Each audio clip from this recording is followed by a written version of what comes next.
Okay. All right. Welcome, everyone, to today's Webmaster Central Office Hours Hangouts. My name is John Mueller. I'm a Webmaster Trends Analyst in Switzerland, and I'm here with a bunch of awesome other people who are joining us live in person for the Hangout. Do you want to introduce yourself briefly? So my name is Eduardo Borges. I teach SEO in Portuguese languages, so Brazil, Portugal, Angola, Mozambique, and some other countries. And a pleasure to be here, doing live. My name is Christian, and I'm blogging mostly in German on the German blog, SEO blog. And yeah, great to be here. Thank you, John, for inviting us. I'm Jenny. I'm an in-house SEO at a marketplace for moving, cleaning, home services. Yeah. And I'm Aurora. I manage the English and the Spanish forums for webmasters. Ooh, wow. So many cool people here. And we have a handful of people who are watching here live as well. Good to have you all here too. Sometimes it's tricky with introductions, but if you want to, feel free to introduce yourself briefly. I'll introduce myself since my camera's not working anyway.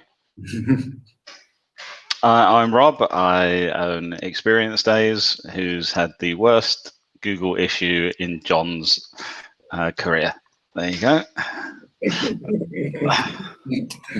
And he still owes me an explanation, and he's trying to avoid me, but he can't. Next.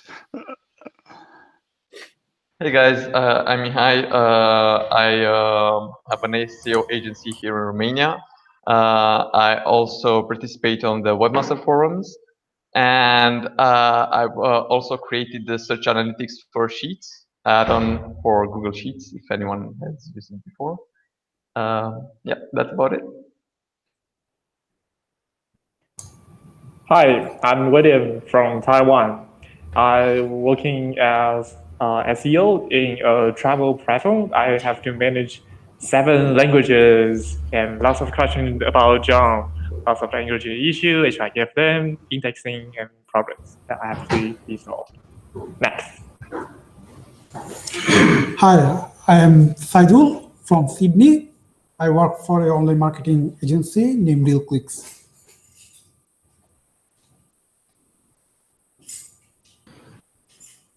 Hi, I'm Gev from Armenia. I'm representing a startup called Ucraft. We're a website builder startup, and I'm doing SEO for my own startup with my team here. So I'm happy to be in this call today with you. Cool. Anyone else? I think that. Yes. Can you hear me? Yes. Yes, I am Sanjeev from India, Bangalore. Actually, I work for a healthcare portal, Practo. So I manage Asia for Practo. Cool. All right. So as always, maybe it makes sense to start off with a question from the room. What all is on your mind?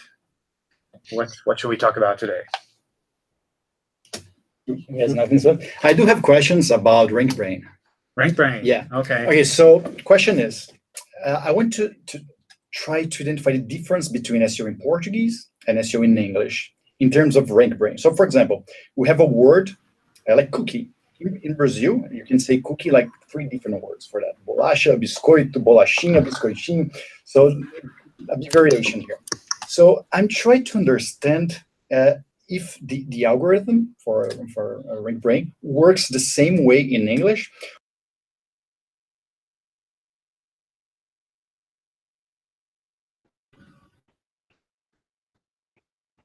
Sorry, John, the microphone is mute.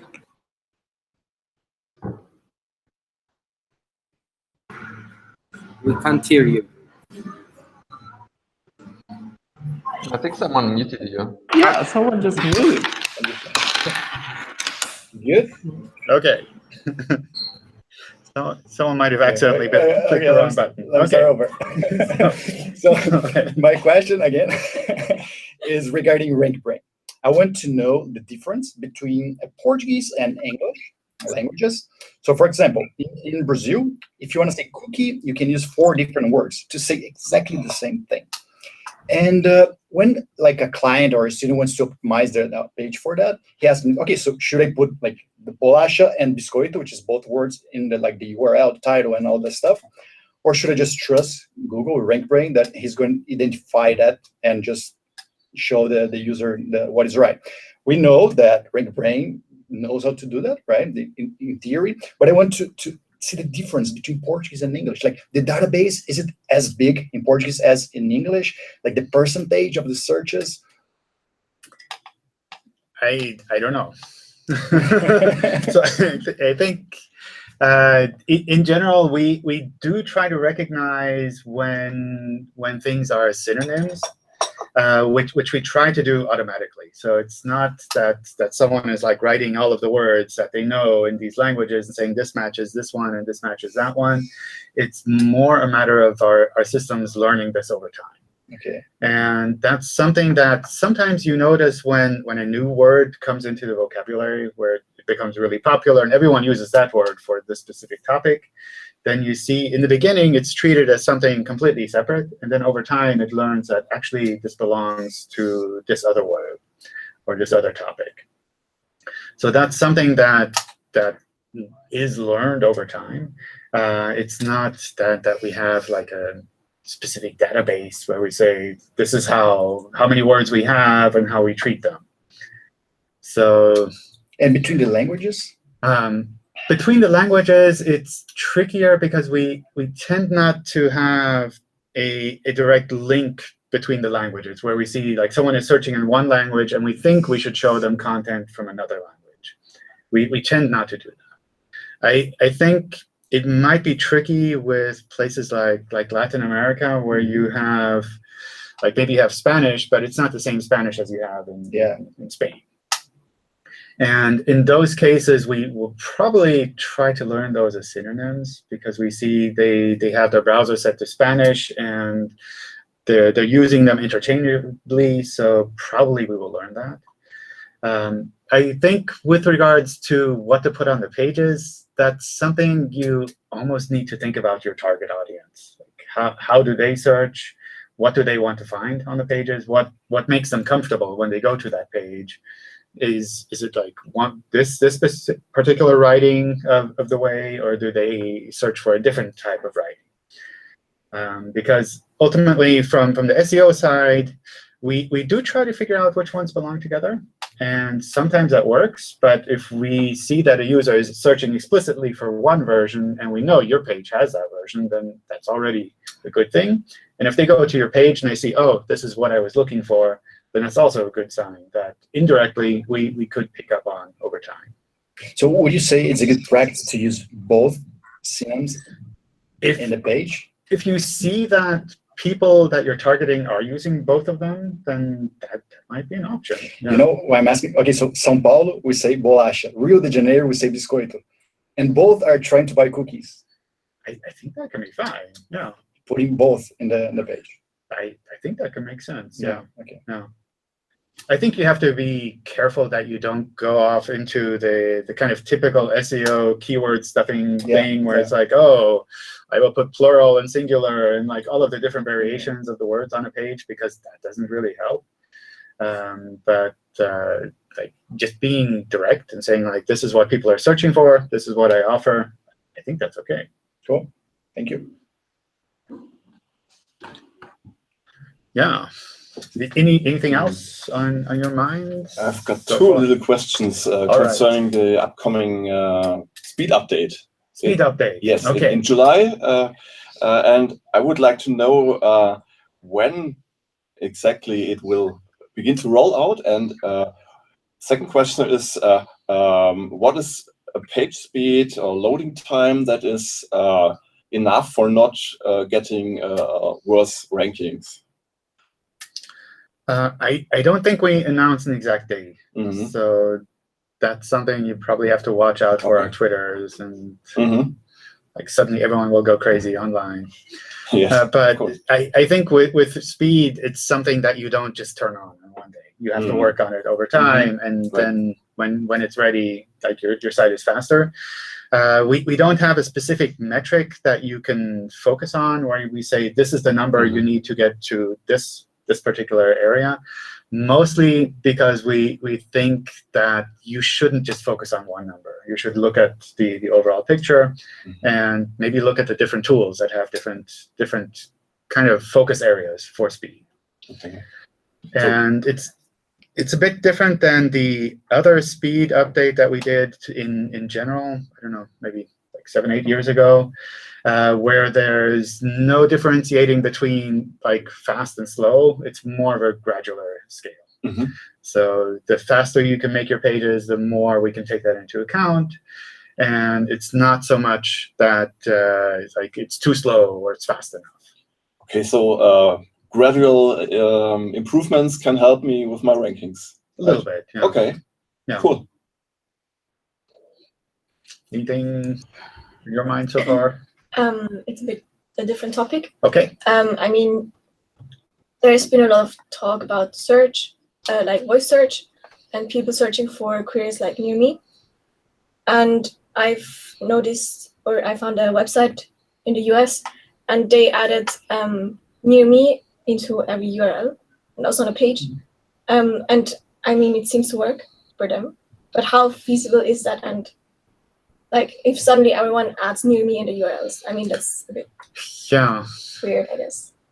I mean, it's tricky because on the one hand, when we see someone searching for near me, we try to turn that into, we know where their location is and find local results nearby, and not so much that we look at, oh, near me has to be on the page, because like if your website is in Zurich, then like having near me in the title doesn't make it relevant in Germany.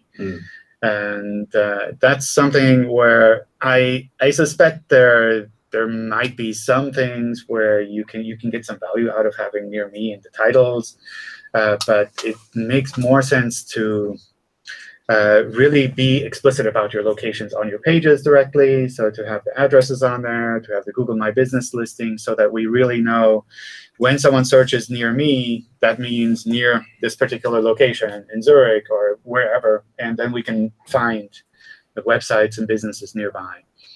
So I think it's not that sustainable to put near me in the titles everywhere, but if it works for people, nobody's going to complain. I don't think anyone from the web spam team would say, oh, near me is a bad title. It's like, if you want to have it, fine. Hi, John. Hi.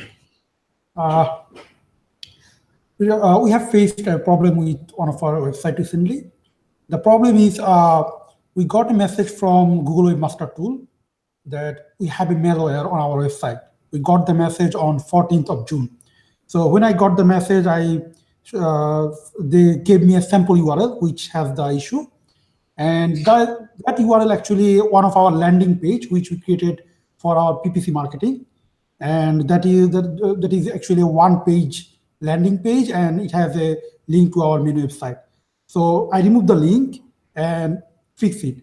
Then 24th of June, I got another message that I have malware on my website, and I checked my website. I did not find any issue on the website. And when I click on the download sample URL, so when I got the message, there is the option for download sample URL to see which URL has the issue. When I click on the download sample URL, I download the CSV file, but the file was empty. There was no sample URL. So I was confused. What is the issue? Because the file is, because the message is telling me that I have malware issue, but the file has nothing. So I click on the review, I request to review the website again, and I got a message yesterday that the problem is fixed, they review my website successfully.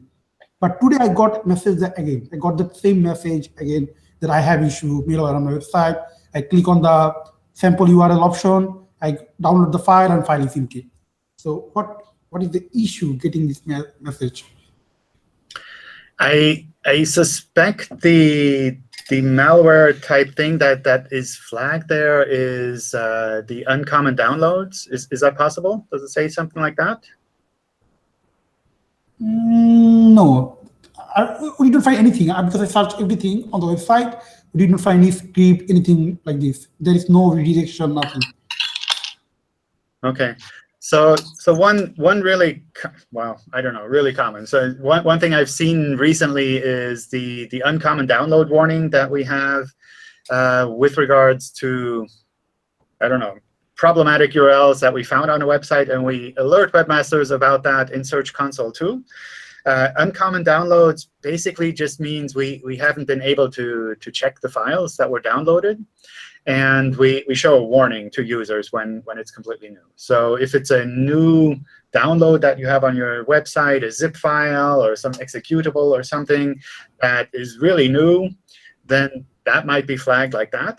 And in those cases, we don't really have sample URLs because we've seen people just kind of abuse that system and say, oh, I will delete that file and put a new one up there instead. And that causes more problems.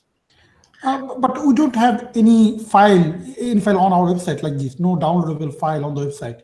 The website is like normal text-based website. Yeah.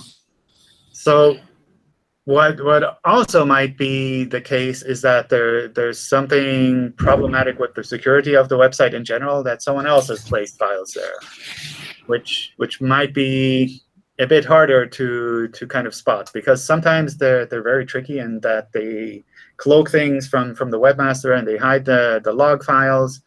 And we'll send you a warning about things like this. But as a webmaster, if you're not used to digging into security issues, then it's really, really hard to find. So if you're seeing things like this where you can't find the source of the problem and it's being flagged as malware, I would recommend going either to an expert directly or going maybe to the Webmaster Help Forum, where there are lots of people that have a bit of practice in digging into like what exactly might be happening. Okay, I have another question. So this is from one of our clients. Like he has a e-commerce website and they remove product from the website, adding product to the website. So we need to create a lot of 301 redirection. When they remove the product, we add redirection. Sometimes they change the URL. Sometimes they change the URL structure for most of the products. So we need to add 301 redirection for the website. So is it bad if a website has a lot of 301 redirection? If it has a lot of keyword variations, I think you have to be reasonable in the sense that you should look at what people are actually trying to find on your website and have that kind of content on there. And just adding variations of different keywords usually doesn't provide a lot of value. The downside of adding more and more variations is also that you dilute the value of your content. So if you take 5 pages and you turn it into 50 pages, like all of just variations, then those 50 pages, they have to fight on their own. Whereas if you have 5 pages that are really strong, that's more likely that we can show them in search. So that's something that's worth balancing. Sometimes it makes sense to split things a little bit, but a lot of times it makes sense to just have really strong pages. Okay, thank you. All right, so let me see what kind of questions were submitted. And we can have more questions and more discussions. OK, awesome. All right, so our website ranks for very few competitive keywords, including free logo maker. We have naturally grown strong backlink profile for this page. The question is, we want to start ranking for logo maker, which is slightly difficult for us because Google thinks our logo maker is only free. Do you think we should change the URL to just logo maker instead of free logo maker? In that case, if redirected properly, will the experience drop? I think if your logo maker is not free anymore, then taking the word free out of the logo maker URL probably makes sense. It's a little bit less confusing. But in general, anytime you go from something quite specific to something more general, then it gets harder with regards to search. And I think this is a normal kind of path for a website to start with something small and be really good there and then expand from there. So I think this is something probably worth trying out and seeing how far you can go. It's not always easy, especially if you go from one very specific topic to a very broad topic or a topic with a lot more competition. But I think it's a good approach to take to kind of expand from one place to another. And I wouldn't worry so much about Google like thinking that your website is always free, therefore it will never rank for something commercial. Google presents phone numbers for companies at the top of organic listings. What should we do when these go disastrously wrong and start showing contact information for the wrong company? I spotted your tweet when you sent that, and I sent it to the team here to take a look.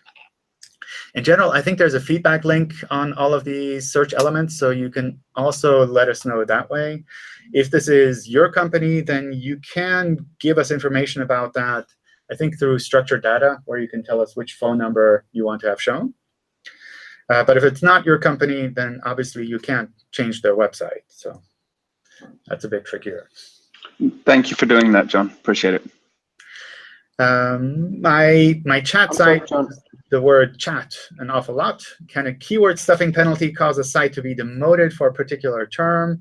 My pages rank top 5 for tons of desired terms, but I'm nowhere to be found for the one I should be ranking for, which is free chat. So it's certainly possible that our algorithms see a lot of keywords on pages like that, and that we think, well, maybe this is like way over the top, and that our keyword stuffing algorithms will essentially say, well, we're just going to ignore this completely. So that could certainly be happening. I don't know what your page looks like and how often you have that on there, but it's something I see very rarely, but it does happen, where you go to a page and you look at the source code so you can see all of the alt text, and you search for the words, and it's like 300 times on the page. You're like, OK, this is a bit extreme. So that's something where maybe it's worth kind of taking a step back and looking at how often you actually do have that on the page, and if you really need it that often for normal users. Because search engines are generally pretty good in that if you have something on a page maybe once or twice, then we'll pick that up and know that that's relevant, even without having to repeat it hundreds of times. I think there was a question from one of you. Hello, John. Hi. Hello, John. Hi. Hi, John. I had a question about the site being responsive versus on the m.dot domain. So if there is a scenario in a case where, say, part of the website is on the m.dot version, and the blog, or the second part, as I call it, because it's on WordPress, is on a responsive version, how good or how reasonable is that as an architecture? And does it have any implications in today's world? I think that's perfectly fine. So we look at mobile versions on a per-page basis. It's not that we say the whole site is m.dot or the whole site is responsive. It's like we see this page has a responsive version, this one has an m.dot version. That's perfectly fine. I think with mobile-first indexing, when you have separate mobile URLs, everything gets a little bit more complicated. Because you have 2 pairs of URLs that you have to watch out for. In the past, we would only focus on the desktop version. But with mobile-first indexing, we're focusing on the mobile version. So if you use any SEO tools to check your sites, then you need to test both the desktop version and the mobile version. Whereas with a responsive site, if it's completely responsive, then you just check one version. It makes it a little bit easier. Sure. Just a follow-up question on that. So like in the normal implementation, we add a canonical tag of the desktop on the mobile version, saying that this mobile m.dot version is equal to the desktop version. In this mobile-first world, should we do the opposite? I'm not sure, but just a doubt. No, you don't have to change anything with the canonical tag. You can leave the existing link with the link alternate to the mobile version and link canonical back to the desktop version. And that works for us for mobile-first indexing too. We explicitly worked with a team to avoid making it so that webmasters have to make changes there, because that's always a place where things go wrong. As soon as you have to think about Like, when do I have to change things? And like, when my site gets switched to mobile first indexing, you don't know when that will happen. Like, you can't expect people to change that. Sure. Thank you so much, John. Sure. John, I've got one question. All right. Go ahead. Sorry for interrupting. I was the person that asked the question about free logo maker keyword. You read that question at the beginning, but then it got disconnected. I wasn't able to hear your answer, but I assume that you answered it the way I think. But I've got another question. The question is about the following. Let's say with free logo maker from United States, we're ranking in the top 1 or 2, first or second position, okay? And with just logo maker, we rank on 20 position, 20. So the difference is really, really huge. So what I'm thinking is just remove change the URL, as I mentioned in my description in the text. And the question basically is, during this time that Google will realize that, hey, these guys have changed the URL, correct redirect, will he still be sending the huge traffic that he is sending with that keyword? And then will we see a drop in the ranking for free logo maker? I don't know. I assume not so much. But if you take away everything that refers to the free aspect, then over time our systems will think maybe it's not the perfect result for free logo maker anymore. Maybe it's more relevant for just logo maker. So that's something, if you change the focus of your website, that does take a bit of time to be reprocessed, or you might see results. If you just expand from your existing to add like a page about just logo maker, or I don't know, cheap logo maker or something like that, then that makes it a little bit easier for us to say, we'll keep everything around free logo maker the way that you have it, because you still have it on your site. And if you expand from there, we have new content that might make sense for this broader term. Yeah, but the most frightening thing here is that most of the websites all over the world are linking to our website with an anchor text free logo maker. So this is very frightening for me to just switch to just logo maker, because Google will say, hey, everyone thinks that this is free. I don't know. It's really frightening. Yeah, I think it's a strategic decision that you have to make. Like, do you want to change the focus, or do you just want to broaden it? Do you want to add additional parts? And that's something I don't think we can solve for you. Okay. Okay, thank you. Sure. Hi, John. So again, regarding Portuguese and English. So when a foreign, like a website in English, points a link to my blog in Brazil, like in Portuguese, does the page rank or the power of that link would be the same of another blog, like same quality, pointing the same link, but in Portuguese? What I'm trying to identify is like the anchor, like does Google Translate to know what it's about, or just find like the niche and just send it? We don't translate the anchor text to see what that would be in another language. But if it's a link, then we can pick that up. The anchor text, usually when we see different anchor texts for an individual page, it just helps us to understand the broader area a little bit better. So it's not that we would try to translate it and say, oh, this matches this word exactly. It's more that we understand, well, it's not just this word that's on the page, it's also this bigger topic that people are linking to this page about. Okay. So for example, a travel blog in Portuguese, and now we're trying to promote. So we can choose promoting only to Brazil. And now with the DMCA rules, we're like, okay, so do you think it's worth it promoting in other countries as well? Because maybe the link's not that strong. So should it just focus 100% in Portuguese? Would you say both are good to be promoted at, or should I focus on my language?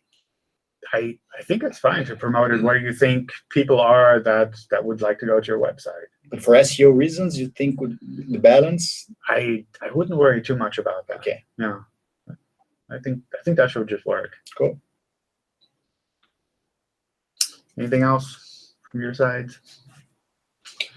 And there was a research recently telling that company blogging doesn't have so much value for SEO aspects. I don't know if you read it. It was published by CEST, quite popular in Germany and worldwide. And my question would be, if you are blogging, you have this timeline, and new articles go down sometimes on pages that are lying behind.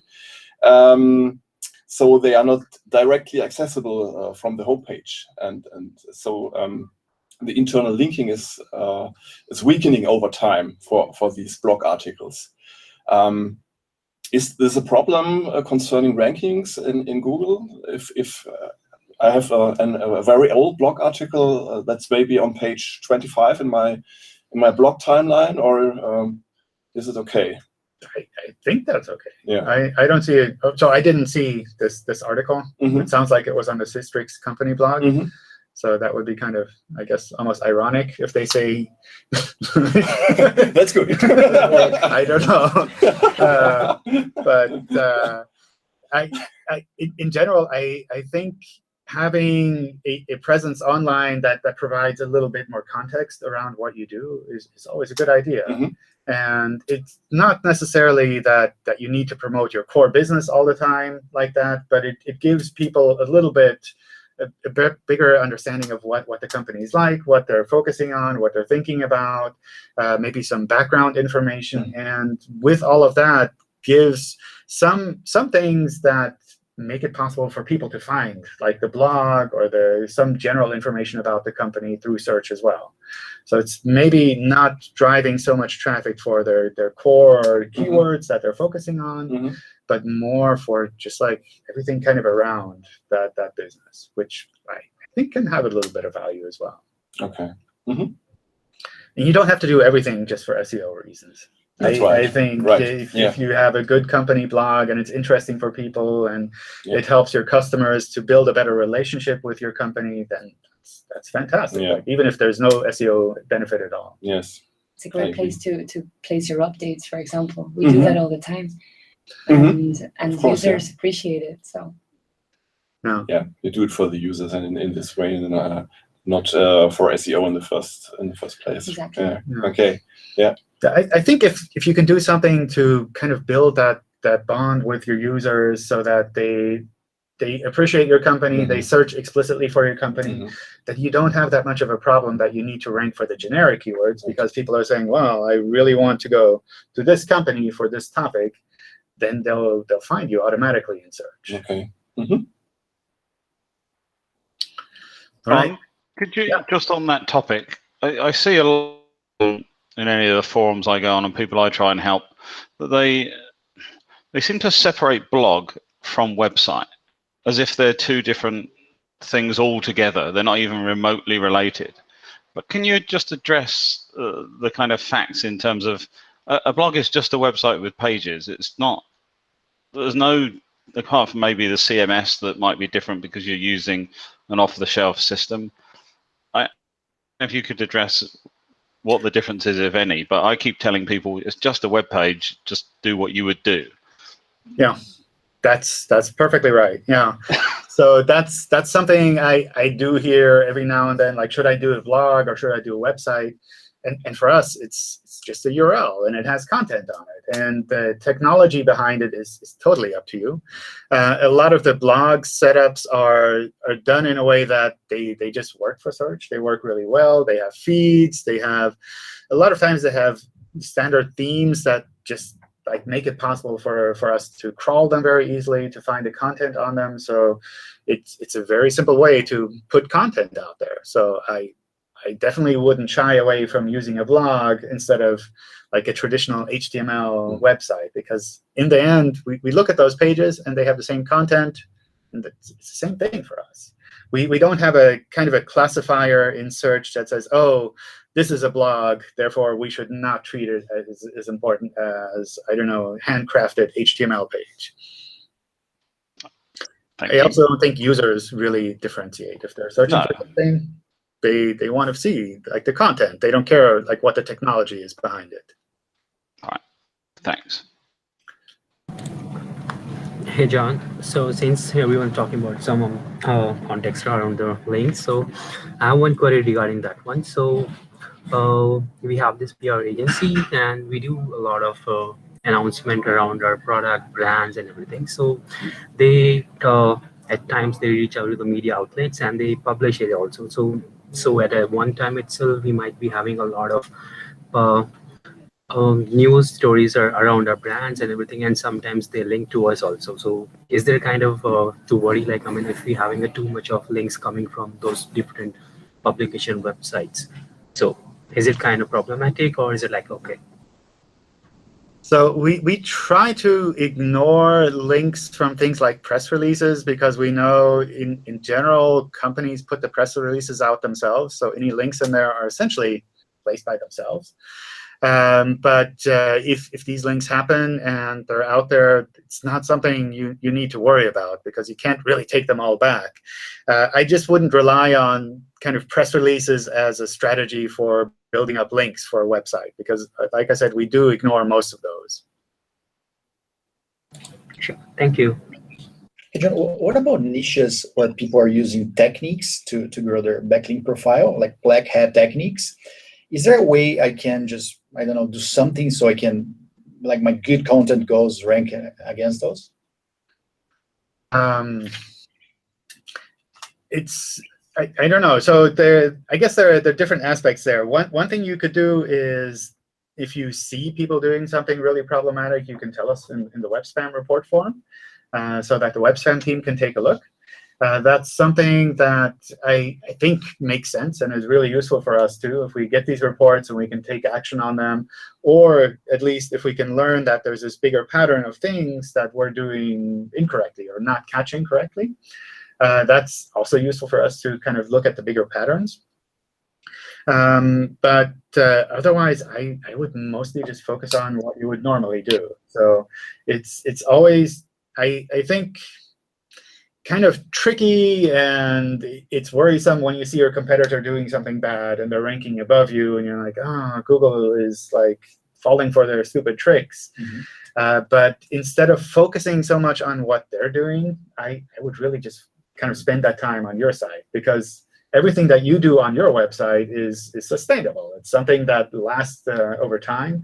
Whereas if you spend like hours every day reporting like your competitor doing this bad thing and this bad thing and this bad thing, then that's all time you lost that you could be putting into your site. So the web spam report works.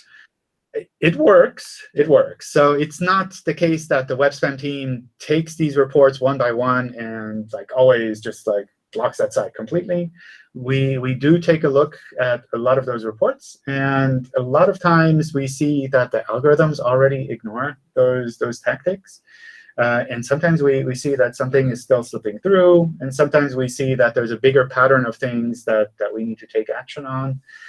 So I wouldn't assume that you can submit something there and then next week that website will disappear. There's a lot of trying to figure out which of these reports are useful and relevant before we take action on them. And sometimes the action that we take is to ignore that particular tactic on the website, which doesn't mean that the website will disappear from search. Is there like a period? Like you say, like it can take 6 months, it can take a year and 1 year? It really depends. It really depends. And I think I understand it can be frustrating. Like if your competitor, you look at them and you see they're doing something sneaky and they're ranking above you, and you're like, Google is falling for these stupid tricks. But a lot of times when I get those reports, when I look into that, I see that we're ignoring that trick and they're doing 5 other things really well, and that's why they're ranking. Yeah. So that's kind of why I tell people not to focus so much on those particular tactics, but to look at your own website, because those 5 things they're doing really well, those are things you could be doing well too. Yeah. But I mean, it's always frustrating when you see like some competitor doing something crazy, and you're like, should I also do something crazy to kind of catch up, or like what should I be doing there? Cool. Thank you. All right, let's see. Question that was submitted. We have a bunch of questions submitted. I don't think we're going to get to most of them, but Okay, that happens. Question about a mobile site. If a website has part of a site responsive and part on MDOT, oh, I think we actually did this one. Good. Is having the same navigation appear twice in the cached version of a page okay? For example, a responsive site might have top navigation repeated twice in the cached version because one is desktop and one is for mobile. Does this affect crawl budget or search performance? Sorry for disturbing. There's somebody waiting. He wants to come and join you. Is that okay? Okay. I guess so, yeah. Do you know what his name is? Not really. He saw your ad and wanted to join. Okay. If you say no, yeah. I tell him no. Okay. Okay. Well, More questions? surprise guest. Okay. All right. Kind of late for new people to jump in. Okay, but fine. All right. So back to the navigation. That's perfectly okay. So with responsive sites, you sometimes have that you have different blocks that are sometimes visible for mobile, sometimes visible on desktop, and that's perfectly fine. So that's not something I would worry about. Would you say it's valuable that the title of a news article is visible above the fold? My theory is that it's more user-friendly, that the reader sees it right away. I'm struggling to convince my team to switch the layout. I think that makes sense. So in general, when a user clicks on a result from search, I think it makes sense for them to get a confirmation that they're on the right place. And that usually is noticeable through title on the page, maybe through like a header image or something on top of the page, or just generally the content of the page. I think that makes a lot of sense. So I would certainly try to at least get the title in there. It feels kind of extreme not to even have the title visible above the fold. Some sites are using meta refresh after 5 seconds and redirecting the user to a payment page for the content. In this case, does that impact their ranking? I still see the pages indexed with content behind payment, and Google user can't see the content. What is Google's recommendation here? That sounds like a really bad practice, and I assume most people who visit your website once, when you do this, they won't come back. So that's at least one group of people who are going to be upset. With regards to the meta refresh, we do see this as a redirect as well. So if you do this across your pages, there's a big chance we'll follow this redirect and think, oh, like this payment page is actually what you want to have indexed, not the actual content. And in that case, we won't have the content indexed. So that's generally a bad thing, too. I have a website with more than 800 words and have less authority than my competitor. But my competitor's website has good authority, and they have less content. So they're ranking higher than I am. Why might that be happening? So in general, I wouldn't focus on just the word count and just taking the number of words on a page as something to kind of give a sign of what this page is about. I'd really try to find kind of what is useful for a website overall. Hi. Hi. Hi. I'm from Thai. Nice to meet you. Great. Cool. To have more people can join in. Awesome. All right. You can hop in back there. Perfect. Yeah. So I wouldn't focus on just the word count, and that's probably not what will be driving things for your website. All right. I don't know. Any other questions from you all? I can see him the whole day asking questions. Okay. Maybe from you, since you just dropped in. No, at the moment, nothing. Okay. Cool. John, can I ask something? That's okay. Cool. All right, Mihai, go for it. Well, it's regarding email I sent you about Rob's site with that query. There, they should be their main keyword that they should be ranking on, and they're not really. They're like page 3, 4, 5 or something like that. I know you mentioned you sent that to the team to take a look. Did you get any responses back? I don't know which site you mean specifically, but maybe you can send me an email if that was something specific. It's the Rob's US site for experience gifts. Okay.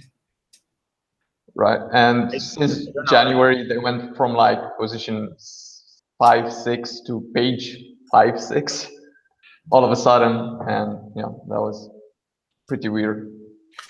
I don't remember offhand. I need to dig. Okay, I'll just send you a follow-up then. Cool. Okay. Yes, John, actually I have a question. All right. Yes, so actually for my site, means our site, we have some pages are normal, means desktop and MOF, and some pages are in AMP. Mainly the profiles, hospitals and clinics, this type of pages in AMP. On May 19, from May 19, I see there is an increase in direct traffic in AMP, maybe in 10x. And same amount of traffic is getting reduced from the organic. So I want to know why this is happening. I don't know. I suspect these are just normal organic search changes that happen over time.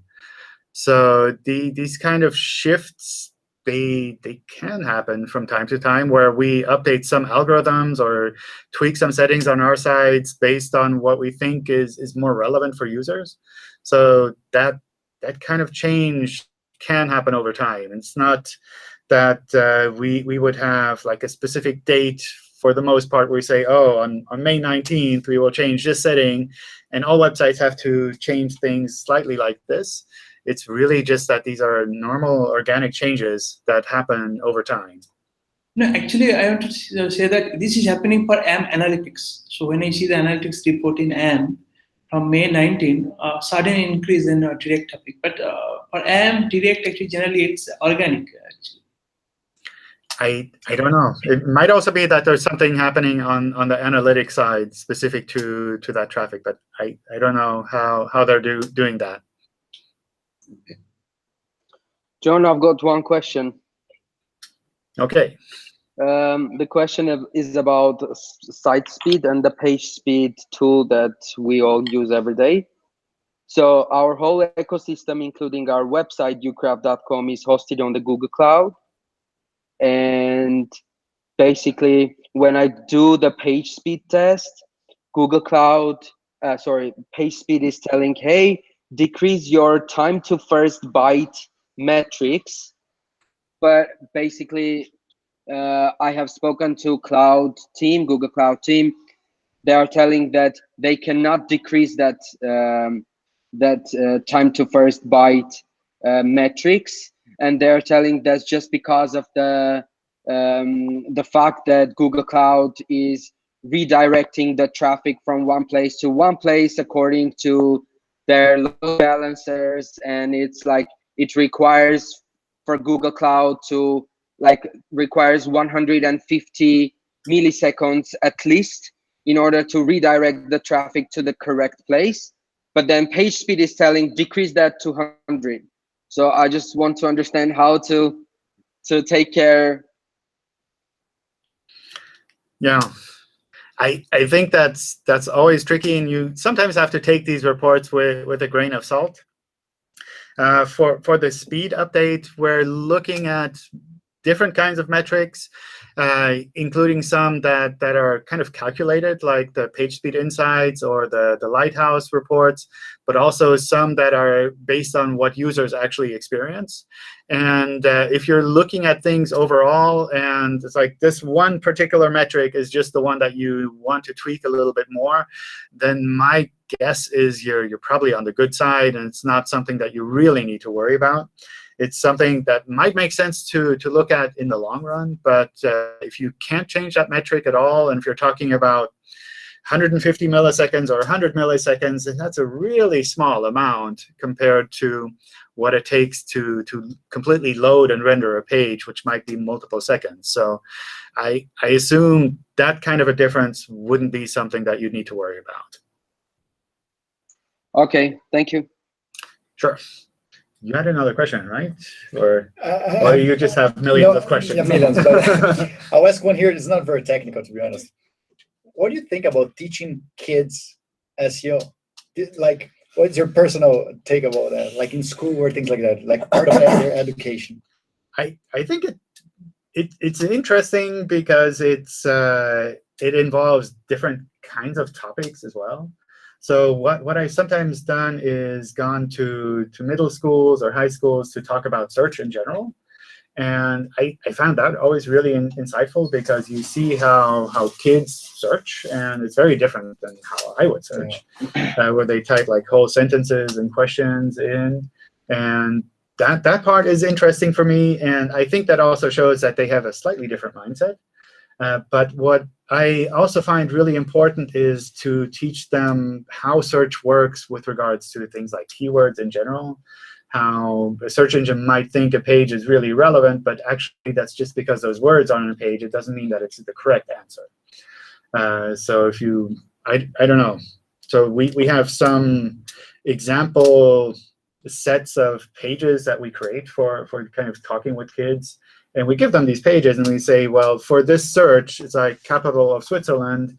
And then we have a page about Zurich, which mentions capital and Switzerland on the page as well. It's like when someone asks what is the capital of Switzerland, and Zurich is the only page that you have that has capital and Switzerland on it, then it kind of opens their mind. They think, OK, just because something is in search doesn't mean it's correct. Mm-hmm. So I think that aspect is really important. And then taking it a step further and saying, well, if you want to make a page to rank for capital of Switzerland, how would you do that? Like that, I think also is very insightful for them, even without any of the technical aspects, like how to make HTML, but kind of the understanding, like if you have a set of pages, how would you rank them? And then taking that to, if you want to make some pages for your own, what would you want to watch out for? I think that's really, really useful. I think awesome. In school, it's probably a bit early to go into all of the technical stuff for like the bigger group. But there are always kids who are very technically minded, who are interested in these things, who want to kind of do everything. But definitely in college or university, when people talk about marketing or online marketing, I think learning about SEO and the details of all of that makes a lot of sense. What we do have presence in schools is with security. There's a lot of push from Google to ensure that families and children and parents, teachers feel protected online, and we do go to schools and we teach these groups how to protect yourself and your identity. So maybe not that much SEO, but more about basic health practices online. I love it. I mean, there's a lot involved with some of these things, and even like when we're talking about search, another topic is always like if you put something online and that's the only piece of content with your name on it, like, well, what do you think the chances are that someone will be able to find it? To really bring them kind of the understanding that if there's something that you're doing online, there's a chance that it'll remain findable for a very long time. So kind of think twice before you do anything really stupid, at least with your own name attached to it.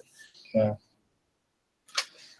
Regarding removing something from Google, you said it might be that it stays on there for a very long time. How hard is it to get something away, for example, a page that has existed on a website and now sends a 404?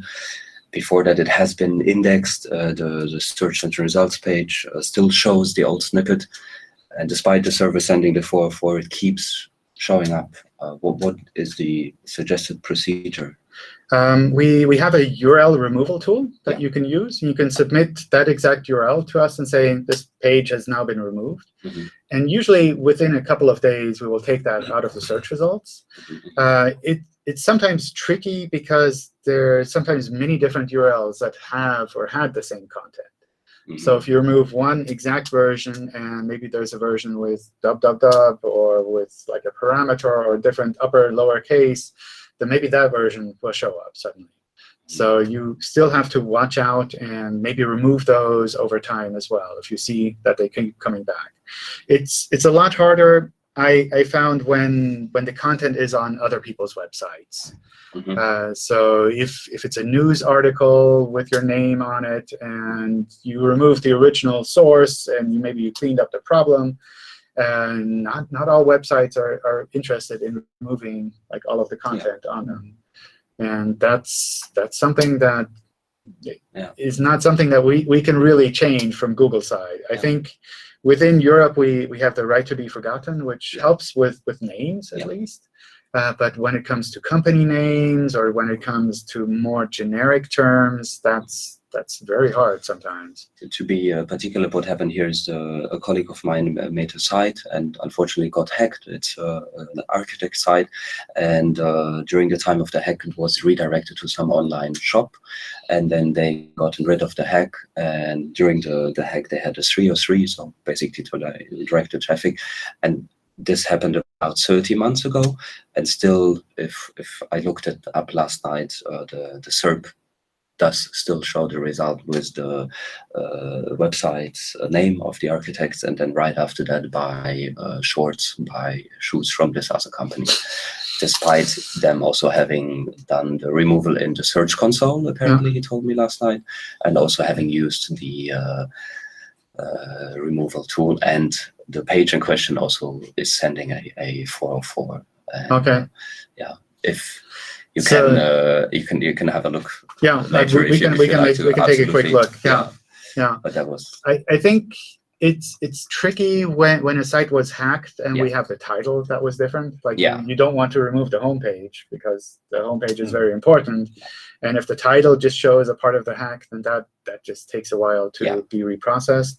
What I've also seen is that you remove the hack and you think it's clean, but it's actually still there. So then we recrawl, re-index those pages, and we find the hack again. We still show it in search, and you think Google is just taking more time to actually fix the problem when it's actually still there. And some of these hacks are very, very tricky. That's a very good point. Yeah, absolutely. No. And does it make sense to put these respective URLs in a special sitemap with current update? To recrawl them a little bit faster? To recrawl them and speed it up a little bit? Sure, you can do that too. Yeah. So if it's something that was changed, then that makes sense. Okay. In general, I would just use the removal tool if you can remove the URLs completely. And we should be able to at least find the main URLs fairly quickly too. Sometimes it's more a matter of if you're searching for something very explicit, like you search for the architect and then buy shoes, then maybe we'll know, oh, well, this combination was only on this page, so we will still show it. But a normal user, they would just search for the architect name, and they might not see it at all. So that's also worth keeping in mind. Is it something that a normal user really sees, or is this just because I know that there was a problem and I can find it? Is it because of that? Okay. All right. Maybe we can take one last question, and then we can close things down a little bit. Who wants to go? The right way to use analytics in the page speed tool or in the Lighthouse index, I found that the best thing to do is basically have a local version running on the server and keep that updated instead of using the online version to not have issues of this. I don't know, the script has to be updated, or it has to be cached. I think something like that. There's a warning message. I'm not too sure. So for Google Analytics? Yeah, for the script itself, and generally when I do client sites, I like to get the 100% and all metrics, and make it really nice. I'm a bit of a fanatic concerning that. Cool. And then some blog posts suggested on Mozilla, local hosted on the server, and keep it updated whenever Google pushes a new version. Put that on your server, and you should be fine. I suspect if we ask the analytics team, they will say it's better to use like the live version. But if you can really make sure that your local version is kept up to date, then I think that should be fine too. Okay. Yeah. Okay, good. It's sometimes a bit tricky with regards to the analytics scripts or maybe the AdSense scripts or scripts like that in general, in that they often serve content that's kind of optimized for specific browsers. So if you use a kind of a default testing tool like PageSpeed Insights, like the live version to test that, then often you'll see like this script is not optimized. But if you use it with a browser and you check what is actually sent to the user, then you see, oh, they're doing it right. So it's just that they're recognizing this tool that's accessing my page is not a normal browser, so we will send it kind of a simplified or a special version, and then you have that discrepancy. But if you really want to get those 100%, I don't know if you really can make sure that the locally cached version works well, that it's kept up to date. I think that's fine. Yeah. You would agree that having those 100% is important for placement as well, or is it such a huge factor or not? No. So that's one of the reasons why we're trying to get rid of those numbers, kind of those scores, because we see people focus so much on those scores, and then they don't realize that maybe there are other aspects of the page that are a little bit slow, but just because this one score is like from Google, and we think like I need to get 100 on everything from Google, that's like sometimes we see people focusing way too much on those details rather than on the bigger picture. But I think it's completely natural. It's like if you're a competitive person and you see a score, then you want to kind of like get that score as high as you can. That happens. All right, let's take a break here. I imagine we'll have more discussions a little bit. I'll let you all kind of keep in here as well, but I'll pause the recording so that we have something reasonable on YouTube as well. Thank you all for joining. It was great having you here. Nice to see some faces in person. Nice to see some of you again as well. And maybe we'll see each other again in one of the future Hangouts. All right. Bye, everyone. Bye. Thank you. Goodbye.